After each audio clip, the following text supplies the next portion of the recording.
우리는 지금 계속해서 빌립보서의 말씀을 보고 있습니다. 지난주에는 바울이 디모데를 여러분에게 보내고 싶습니다 라고 말했어요. 그런데 바울은 갑자기 한 생각이 들었습니다. 그것은 디모데를 보내기 전에 누군가를 급히 빌립보게로 보내야겠다는 생각이 들었던 것이죠. 그 사람은 바로 에바브로디도라고 하는 사람입니다. 디모데는 바울에게 아들과 같았다라면 에바브로디도는 한 단어로는 설명할 수 없을 만큼 너무나도 도움이 되고 함께 해줬던 동역자였습니다. 에바브로디도라고 하는 이름은 그리스 문명권에서 그 당시 많이 있던 흔한 이름이라고 합니다. 왜냐하면 이 이름의 의미가 아프로디테 혹은 우리가 흔히 아는 비너스라고 하는 그 여신의 은혜를 입은 사람이다, 그러한 뜻이라고 합니다. 자, 그는 빌립보에서 굉장히 신임을 받았던 사람이에요. 빌립보 교회는 바울이 감옥에 갇혀 있다는 사실을 알게 되고 또 그로 인해서 어떻게 우리가 바울을 도울까, 그래서 바울이 필요한 것들 그리고 바울을 위한 헌금, 모금을 했고요. 근데 그것을 전해줘야 합니다. 그리고 감옥 생활을 하고 있는 바울을 도와서 옥바라지를 해줄 사람이 필요했던 거죠. 그런데 바로 그 일을 위해서 에바브로디도가 기꺼이 나서서 책임을 맡은 겁니다. 바로 이 사람 에바브로디도, 우리가 지금 읽고 있는 이 빌립보서는 바울이 에바브로디도의 손에 주어서 빌립보 교회에 전달되었어요. 바울은 이렇게 에바브로디도를 빌립보 교회로 돌려보내게 되는데 그 사연이 있습니다. 에바브로디도가 로마의 바울에게로 간 후에 그가 중병에 걸렸다고 하는 소식이 들린 겁니다. 빌립보 교회 성도들이 깜짝 놀랐죠. 그런데 문제는 에바브로디도 자신이었어요. 그는 자신이 중병에 걸렸다고 하는 것을 빌립보 성도들이 알게 된 것 때문에 너무나도 에바브로디도가 걱정한 겁니다. 한번 읽어볼까요? 26절 같이 읽겠습니다. 그는 여러분 모두를 그리워하고 있을 뿐만 아니라 자기가 병을 앓았다는 소식을 여러분들이 들었기 때문에 몹시 걱정하고 있었습니다. 여기서 몹시 걱정한다라는 것은 우리말로는 이게 표현이 안 돼요. 깊은 고뇌 속에 극심히 염려했다는 뜻이에요. 이 똑같은 단어가 어디에 나오는가 하면 예수님이 겟세마네 동산에 가셔서 기도하실 때 내가 심히 고민하여 죽게 되었다, 바로 그 단어가 이 단어예요. 그러니까 굉장히 아주 강렬한 그런 단어죠. 당시 그리스 로마 문화권에서는 누군가가 중병에 걸리거나 하면 그것은 그 사람의 영적인 것과 관계가 있다라고 보았어요. 그래서 바울의 편지를 보면 바울에게도 중병이 있었어요. 지병이 있었는데 그것을 뭐라고 합니까? 사탄의 하수인이라고 표현하기도 하고 성도들을 시험하는 것이라고도 표현을 합니다. 그래서 바울에게는 그 질병 때문에 바울의 사도권이 도전을 받고 복음의 신뢰도가 떨어지고 성도들이 실족하고 심지어 교회가 흔들릴 수도 있는 것을 바울이 염려했던 거예요. 왜냐하면 그 당시 사람들은 누군가가 아프다 그러면 바울이 아프다 그러니까 바울 저 사람이 어떻게 복음을 전하는데 저렇게 아파? 신앙이 없는 거 아니야? 바울이 전한 복음 저거 믿을 수 있는 걸까? 이렇게 되는 거예요. 아프다고 하면 그것을 그 사람의 영적인 것과 연결시켜서 보는 거죠. 바로 이렇게 되기 때문에 에바브로디도가 걱정한 거예요. 에바브로디도가 걱정한 것은 자기가 병에 걸린 것 자체보다도 사실은 그것 자체를 그렇게 걱정했던 것 같지는 않아요. 오히려 자기가 병에 걸렸다고는 사실 때문에 빌립보 교회 성도들이 그들의 신앙이 흔들리거나 바울을 공격하거나 복음의 능력이 훼손되는 것을 걱정한 거예요. 그러니 에바브로디도는 얼마나 교회를 사랑했는가 하는 것을 볼 수 있어요. 그러므로 바울은 자신의 투옥을 부끄러워하지 말라, 우리가 빌립보서 1장 20절에서 봤어요. 자기가 감옥에 갇힌 거, 아니 바울 봐 저렇게 고통당하고 있네, 아니 감옥에 갇혔네, 복음을 전한다면서 사람들이 그렇게 생각하기 쉽기 때문에 내가 복음에 이렇게 감옥에 갇혀 있는 것을 부끄러워 마십시오 라고 말했던 거예요. 바울은 빌립보 성도들에게 이렇게 에바브로디도를 보내면서 주 안에서 기쁜 마음으로 그를 영접하라. 기쁜 마음으로 그를 영접하라. 우리는 신앙생활을 하면서 종종 생각합니다. 내가 아프지 않고 돈도 잘 벌고 힘이 있고 그리고 내 자녀들이 잘 되어야 하나님이 영광을 받으실 건데 정말 그런가요? 우리는 잘못 가지고 있는 세상의 안경을 벗어버려야 합니다. 하나님은 우리가 건강하고 힘있고 부자가 되어야 영광을 받으시는 분이 아닙니다. 우리가 건강하든 아프든 부하든 가난하든 어떤 상황에서도 하나님을 사랑하고 예배하며 하나님의 은혜에 감사하고 나보다 더 어려운 사람을 섬기고 사랑하며 기쁨으로 살아갈 때 하나님이 영광 받으시는 거예요. 그러니 우리는 누구나 다 하나님께 영광을 돌릴 수가 있는 거예요. 바울은 염려하는 빌립보 성도들에게 다행스럽게도 기쁜 소식을 전해줍니다.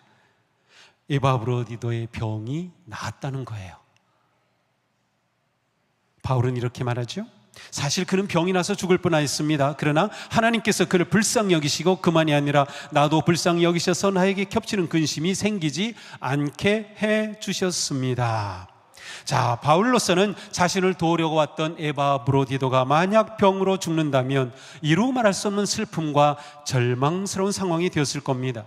그리고 빌립보의 많은 성도들이 실족하였을지도 모릅니다. 그런데 하나님이 자비하심으로 고쳐주셨으니 에바브로디도를 위한 근심을 덜었고 빌립보 교회 성도들을 위한 근심을 덜었어요. 그래서 겹치는 근심이 생기지 않게 해주셨다고 말하는 거예요. 자, 그런데 여기서 조금 더 들여다보면 저 같으면 편지를 이렇게 썼을 것 같아요. 에바브로디도가 중병에 걸려서 제가 너무나도 마음 아팠습니다. 그래서 제가 금식하며 기도했고 에바브로디도가 놀랍게 치유되었습니다. 아멘. 이렇게 썼을 것 같은데 바울은 그렇게 쓰지 않았어요. 바울의 이 내용을 보면은 자신이 그를 위해 얼마나 기도했다라든지 얼마나 애썼다라든지 아니면 에바브로디도가 치유되었다라는 단어조차 쓰지 않고 있어요. 저는 이것이 바울의 굉장히 깊은 영성입니다. 이것이 바울의 깊은 신앙, 목회의 태도라고 생각을 해요. 바울이 얼마나 겸손한가 말이죠. 하나님의 은혜를 교만하게 퍼뜨리지 않아요. 굉장히 중요한 겁니다. 바울은 담담하게 하나님의 은혜일 뿐입니다 라고 말하고 있어요. 이러한 바울의 겸손한 섬김의 모습 너무나도 귀하죠. 자, 이러한 상황을 배경으로 바울이 말합니다. 나는 에바브로디도를 여러분에게 보내어야 할 필요가 있다고 생각하였습니다. 자, 필요. 이것도 우리말로는 번역하기가 힘든 단어였어요. 필요, 여기서 이 필요는 즉시 실행해야만 하는 절대적인 일을 말합니다. 즉시 실행해야 하는 절대적 일. 에바브로디도를 꼭 즉시 돌려보내야겠다라는 바울의 결심을 말해줍니다. 이렇게 할 때 빌립보의 성도들이 그를 다시 보면 기뻐하고 지금 에바브로디도가 아프다고 해서 염려스러운 그러한 그들에게 빨리 이렇게 회복됐다는 소식을 알려주는 거예요. 다른 방법이 없잖아요. 사람을 직접 보내는 것 말고는. 그래서 에바브로디도를 급히 보내려고 하는 거예요. 그렇게 될 때 바울의 마음도 훨씬 가벼워질 것이다. 바울은 빌립보 성도들에게 에바브로디도를 보내면서 부탁합니다. 함께 읽겠습니다. 주 안에서 기쁜 마음으로 그를 영접하십시오. 또 그와 같은 이들을 존경하십시오. 그는 그리스도의 일로 거의 죽을 뻔하였고 나를 위해서 여러분이 다하지 못한 봉사를 채우려고 자기 목숨을 아끼지 않은 사람이기 때문입니다. 아멘. 에바브로디도는 비록 어리지만 사랑으로 환영받고 마땅히 존경받을 만한 사람이었습니다. 그는 빌립보 성도들이 멀리 떨어져서 할 수 없었던 그 일, 곧 바울을 섬기고 도와주고 돌봐주는 그 일을 완수하기 위해 충성한 사람이었죠. 바울은 에바브로디를 가리켜 뭐라고 합니까? 자기 목숨을 아끼지 않은 사람. 자기 목숨을 아끼지 않은 사람. 에바브로디도는 교회가 그에게 맡긴 사명, 그 바울을 돌보고 돕기 위해 자신의 모든 것을 다 바쳐 섬겼습니다. 누가는 사도행전에서 바나바와 바울을 가리켜서 뭐라고 합니까? 주 예수 그리스도의 이름을 위하여 자기 목숨을 내놓은 사람들이라고 말하고 있어요. 사도 바울은 로마서 16장에서는 그리스도 예수 안에서 자기의 동역자인 브리사와 아굴라에게 분한하십시오. 그들은 생명의 위험을 무릅쓰고 내 목숨을 구해준 사람들이라고 말하고 있어요. 사도 요한은 요한계시록 12장에서 우리의 동료들은 어린 양이 흘린 피와 자기들이 증언한 말씀을 힘입어 그 악마를 이겨냈다. 그들은 죽기까지 목숨을 아끼지 않았다라고 표현해요. 이런 같은 표현이 계속 나오죠. 초대 교회의 성도들을 설명하는 아주 중요한 표현입니다. 그들의 신앙생활이 어떠했는가를 잘 보여주는 것이에요. 목숨을 아끼지 않고 신앙생활을 했어요. 우리에게 목숨보다 더 중요한 것은 없습니다. 목숨을 아끼지 않았다, 모든 것을 내어주었다는 것이에요. 하나님과 교회와 사명을 위해 목숨을 아끼지 않는다는 것은 성도의 온전한 헌신과 사랑의 거룩한 삶을 잘 보여주는 표현입니다. 이것은 하나님의 은혜와 사랑을 입은 자들이 할 수 있는 가장 아름다운 헌신의 모습이에요. 자, 그런데 놀랍게도 이것은 하나님께서 예수 그리스도를 통하여 우리를 사랑하신 모습입니다. 당신의 아들을 아끼지 않으시고 우리 모두를 위하여 내주신 분이 어찌 그 아들과 함께 모든 것을 우리에게 선물로 거저주지 않으시겠습니까? 하나님은 어떤 분? 우리를 위해 아들을 아끼지 않고 주신 분. 그러면 그 아들은 어떤 분이에요? 그 아들 예수님은 이렇게 말씀하셨어요. 사람이 자기 친구를 위하여 자기 목숨을 내놓는 것보다 더 큰 사랑은 없다. 예수님은 그 말씀 그대로 자기 목숨을 우리를 위해 내놓으셨어요. 그러므로 목숨을 아끼지 않는 헌신은 주님을 닮은 성도와 교회의 가장 숭고한 모습입니다. 사랑하는 성도님, 자신에게 물어보십시오. 나는 무엇을 위해 목숨을 아끼지 않는가? 나는 주님을 위해, 교회를 위해, 사랑과 섬김을 위해 목숨을 아끼지 않고 있는가? 우리를 위하여 목숨을 아끼지 않고 내어주신 주님은 주님을 사랑하고 순종하며 교회와 사람들을 사랑하고 섬기는 일에 목숨을 아끼지 않을 성도들을 기대하고 계십니다. 바울은 목숨을 아끼지 않은 에바브로디도에 대해서 한마디로 이렇게 설명해요. 같이 읽겠습니다. 내 형제요, 동역자요, 전우요, 여러분의 사신이요, 내가 쓸 것을 공급한 일꾼. 아멘. 바울은 한 단어 가지고서는 에바브로디도를 다 설명할 수 없었어요. 몇 가지로 설명해요? 5가지.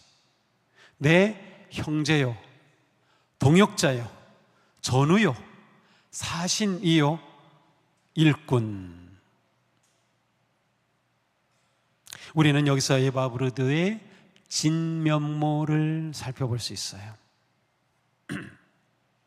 바울은 에바브로디도를 가리켜서 자신의 형제라고 부릅니다.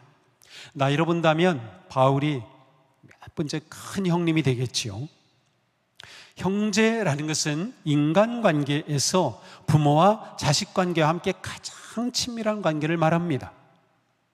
형제란 한 핏줄을 받은 관계입니다. 실제로 에바브로디도와 바울이 실제로 한 핏줄을 나누는지는 알 수는 없어요.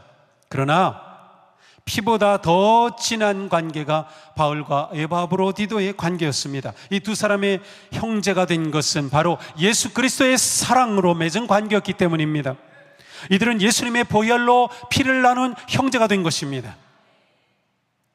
한 분 주님을 섬기고 한 분 하나님을 고백하며 한 분 성령님의 능력으로 세례를 받아 그리스도의 십자가의 은혜를 나누며 그리스도 보혈의 피를 나눈 형제 자매는 이 세상의 그 어떤 관계보다도 거룩하고 친밀하고 아름다운 관계입니다.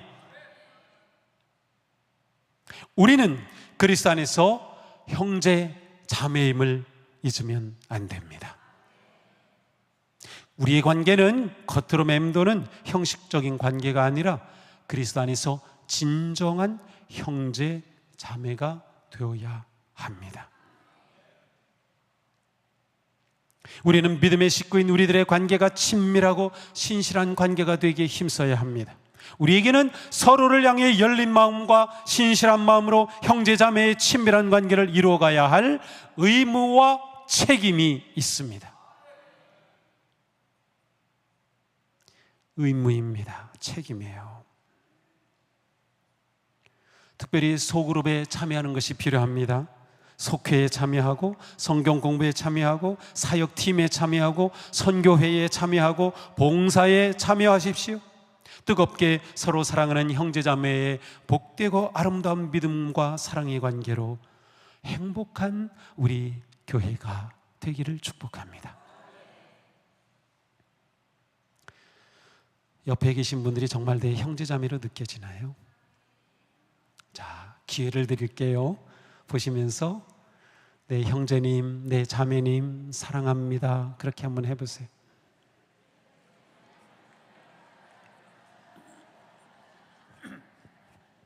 그렇습니다. 우리는 그리스도 안에서 형제요 자매입니다. 그러니 제가 옛날에 말했죠. 여러분들이 저를 오빠로 부르는 것을 허락하고 형이라고 부르는 것을 허락합니다. 또 아우라고 불러도 괜찮아요. 우리는 그리스도 안에서 다 형제자매이니까 말이죠. 진짜 친여동생이 허락을 하겠죠? 그래요. 자, 바울은 이제 에바브로디도를 동역자라고 부릅니다. 동역자는 함께 수고하는 사람입니다. 동역하는 성도는 복음을 위해 함께 땀을 흘립니다. 에바브로디도가 로마의 감옥에 갇혀 있는 바울을 찾아갔을 때 그것은 자신의 목숨을 내거는 결단이었습니다. 빌립보에서 로마까지는 1800km입니다. 온종일 꼬박 걸어도 그 당시 도로 사정을 생각하면 물론 로마의 대로가 뚫려 있긴 했지만 2달은 걸리는 거리입니다. 그것이 다가 아닙니다. 감옥에 갇혀 있는 사람을 찾는다는 것은 갇힌 사람과 관련된 사람이라고 하는 것을 말해주는 거예요. 그런 의심을 받을 수도 있어요. 그러나 에바브로디도는 바울을 찾아가 도와줌으로 바울이 겪는 고난과 어려움을 함께 감당하였습니다. 바울은 에바브로디도의 마음과 헌신과 수고를 너무나도 잘 알았습니다. 정말 고마웠습니다. 자기와 함께 어려움을 당하고 아픔과 그 고통을 나누는 그를 내 진정한 동역자라고 말하고 싶었습니다.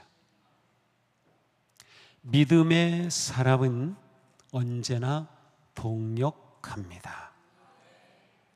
우리가 하는 모든 사역은 동역이 아니면 이룰 수 없는 일입니다. 우리가 그리스도 예수 안에서 형제 자매라면 우리는 기꺼이 주님의 일을 하는데 한 마음이 될 수 있어요. 함께 수고하기를 기뻐하며 서로 격려하고 동역하면서 우리는 하나님의 나라를 건설합니다. 지금 자신이 참여하고 동역하고 있는 사역이 있습니까? 자신이 동역자가 되어줘서 함께 해주고 싶은 일은 어떤 것이 있습니까? 우리 교회에는 예배, 찬양, 교육과 훈련, 전도, 돌봄, 섬김, 속회, 봉사와 구제, 선교, 가정사역 등 우리가 동역해야 할 많은 일들이 가득합니다. 우리가 서로 동역자가 된다면 우리는 건강하고 행복한 생명과 사랑의 공동체, 정말 복된 교회를 이루어 갈 것입니다. 이제 바울은 에바브로디도를 자신의 전우라고 소개합니다. 갑자기 남성들의 눈이 좀 번쩍이네요.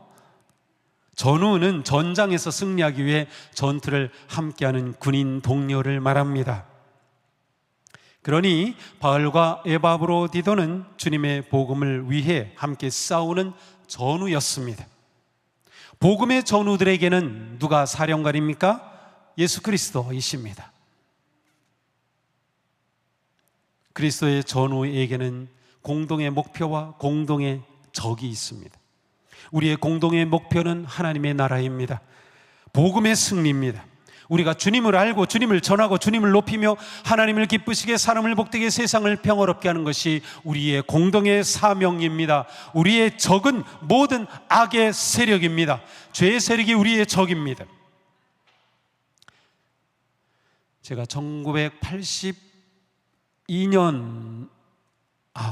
81년이네요. 81년도에 훈련소에 처음 들어갔어요. 안동의 36사단에 들어갔는데 거기에 들어가서 훈련받으면서 귀가 닳게 들은 말이 무엇인가 하면 훈련의 땀 한 방울은 전쟁의 피 한 방울과 같다는 말이었어요. 그러면서 훈련은 전투다, 각계 전투 막 그러면서 훈련받고 그 더위에 말이죠. 그런데 정말 훈련의 땀 한 방울이 전쟁 시의 피 한 방울과 같다. 정말 그러한 마음으로 훈련을 받았어요. 바로 이것입니다. 우리가 진정한 복음의 전우라면 우리는 항상 훈련합니다. 훈련에 땀방울이 있어야 되는 거예요. 준비하는 것이에요. 경계를 놓치지 않은 것입니다. 우리 모두 진정한 복음의 군사가 되기를 바랍니다. 열심히 훈련받으십시오. 기쁨으로 예배하고 기도하며 말씀을 묵상하십시오. 섬김과 사랑의 삶을 사는데 하나가 되기를 바랍니다. 복음의 능력과 성령님의 능력으로 역사하는 승리의 십자가 군사가 되기를 축복합니다. 이제 바울은 마지막 에바브로디도를 가리켜 사신이며 일꾼이라고 합니다. 사신은 누구인가요? 임금이나 국가의 명령을 받고 다른 나라 외국에 사절로 파견된 사람이 사신이에요. 그러므로 여기서 에바브로디도를 사신이라고 한 것은 교회, 빌립보 교회가 그를 보냈기 때문이에요. 그리고 그것은 곧 주님이 보내신 것과 같아요. 따라서 사신이란 말은 사도라는 말과도 같은 의미입니다. 주님의 보냄을 받은 사람은 누구나 사신이며 사도입니다. 우리는 사도입니다. 사신이에요. 에바브로디도는 하나님의 일을 위해 빌립보 교회에 보냄을 받아 바울을 찾아왔고 그리고 바울을 도왔습니다. 이렇게 하나님의 보내심에 순종함으로 에바브로디도는 교회의 선한 일꾼이 되었어요. 사신으로 와서 그 일을 책임있게 감당함으로 선한 일꾼이 된 것이죠. 우리가 교회를 이루고 하나님의 나라를 세워가는 사명을 감당하는 일에 선한 일꾼이 되어야 합니다. 믿음의 일꾼이 되어야 돼요. 성령의 일꾼이 되어야 됩니다. 그런데 이 세상에는 일꾼만 있는 것이 아니에요. 다양한 꾼들이 있어요. 이거는 설교를 할까 말까.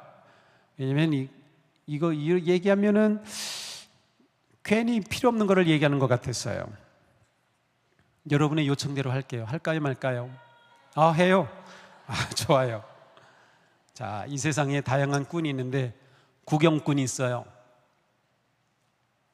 구경꾼은 남이 하는 것을 보기만 합니다. 자기 일이라고 생각하지 않습니다. 자기 몸을 움직이려 하지 않습니다. 헌신하지 않아요. 구경꾼이 많으면 뭐가 많을까요? 아무 일도 이루어지지 않는 거예요. 또 어떤 사람이 있나요? 말꾼이 있어요. 말꾼은 말은 잘하는데 열매가 없는 사람입니다. 손과 발을 사용하지 않고 입술만 사용하는 사람. 판단하고 참견은 하지만 정작 참여는 하지 않는 사람. 어떤 모임이든 말끔이 많아지면 시끄러워지죠. 시끄러워지면 거기서 뭐가 생길까요? 싸움꾼이 생겨요. 싸움꾼은 언제나 자기만 옳습니다. 남은 다 틀립니다. 매사에 참지 못합니다. 싸움꾼이 있으면 분란으로 인해 아무 일도 이룰 수 없습니다. 우리는 어떤 사람입니까? 우리 모두 선한 일꾼이기를 축복합니다. 하나님은 일꾼을 통하여 일하십니다. 바울은 일꾼을 돕는 자라고 했어요. 이것이 성경적 개념이에요. 일꾼은 돕는 자. 돕는 자가 많은 모임은 건강하게 자랍니다. 돕는 사람이 많은 곳에서는 항상 사에게 기쁨이 넘치고 열매가 풍성합니다. 우리 모두 선한 일꾼으로 부름받았음을 기억하십시오. 우리는 서로 돕는 자임을 기억하십시오. 많은 사람이 바울이 되려고 하지 에바브로디도가 되려고 하지 않습니다. 바울이 되려고만 해요. 어떤 사람은 여호수아가 되려고 하지 갈렙이 되려고 하지 않습니다. 메시아가 되려고 하지 세례 요한이 되려고 하지 않습니다. 다윗이 되려고 하지 요나단이 되려고 하지 않습니다. 쉽게 말하면 주연을 하려고 하지 조연을 하려고 하지 않습니다. 그런데 일꾼은 조연입니다. 물론 우리에게 때로는 베드로도 필요합니다. 모세도 필요하고 여호수아도 필요합니다. 그러나 그것조차도 근본적으로 돕는 자인 거예요. 참된 일꾼은 무대 뒤에 있기를 즐거워하며 드러나지 않고 사랑과 섬김의 삶을 기쁨으로 살아갑니다. 그래도 일꾼이 되고 싶으십니까? 네, 그렇습니다. 우리 교회는 선한 복음의 일꾼이 차고 넘쳐나기를 축복합니다. 많이 배우셨습니까? 그러면 많이 남을 도우십시오. 놀라운 신비로운 체험을 많이 하셨습니까? 그러면 남을 섬기십시오. 건강하십니까? 그러면 봉사하십시오. 기꺼이 자신을 내어주는 성도가 가득한 복된 교회가 되기를 축복합니다. 우리의 목적은 성공이 아니라 섬김이며 승리입니다. 우리의 목적은 성공이 아니라 무엇? 섬김이며 승리다. 그렇습니다. 사랑하는 성도 여러분, 에바브로디도와 같은 귀하고 아름다운 믿음의 사람 되기를 축복합니다. 우리 서로 진정한 형제 자매가 되기를 바라요. 그래서 주일에 예배 드리러 올 때 나 김집사 보고 싶어, 너무 보고 싶어 와가지고는 서로 껴안고, 입 맞추면 좀 이상하겠죠? 그렇게 반갑게 정말 형제 자매가 돼야 돼요. 우리 관계가 진정한 동역자. 내가 이 사역을 하느라 힘들었는데 누가 와서 곁에서 권사님 제가 어떻게 도와드릴까요? 또 내가 이거 고민하고 있는데 권사님 오셔서 이거 내가 어떻게 도와드릴까요? 얼마나 힘이 납니까? 서로가 동역자가 되는 거예요. 전우가 되는 거죠.